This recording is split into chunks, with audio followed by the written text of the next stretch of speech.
बिस्मिल्लाहिर्रहमानिर्रहीम अस्सलामु अलैकुम वरहमतुल्लाहि वबरकातुहू। मैं हूँ हाफ़िज़ शहज़ाद अहमद और आप देख रहे हैं हमारा यूट्यूब चैनल।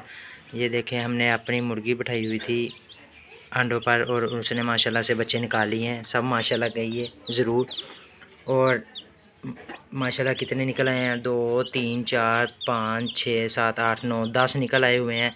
और बाकी अभी मैंने इनको खाना खिलाने के लिए बाहर छोड़ा हुआ है। तो ये देखें, फिर भी अपनी माँ के नीचे जा रहे हैं भाग भाग कर। तो अभी देखते हैं बाकी अंडे कितने रह गए हैं, उनमें कोई बच्चे वगैरह हैं या नहीं हैं, ये भी मैं अभी आपको देख कर बताता हूँ जी। ये 3 अंडे पड़े हुए हैं, अभी इसको तो कोई निशान वगैरह नहीं है और इसको भी नहीं। और ये देखें, इसके अंदर बच्चा बना हुआ है, बल्कि ये टूट रहा है अंडा, इसके अंदर से बच्चा निकल आएगा अभी थोड़ी देर तक। तो इंशाल्लाह अभी हम इसको पड़े रहने देंगे और थोड़ा सा मुर्गी को खाना खिला लें और फिर इसको बिठा देंगे। इंशाल्लाह कल तक ये भी निकल आएंगे सारे बच्चे। तो उम्मीद है आपको ये वीडियो पसंद आएगी।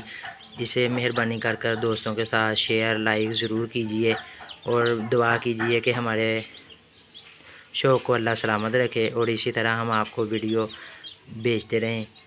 और हमारे चैनल को सब्सक्राइब लाइक दोस्तों के साथ शेयर कीजिए और साथ लगे बेल आइकन को भी प्रेस करें ताकि हमारी नई आने वाली वीडियो आप तक सबसे पहले पहुंचे।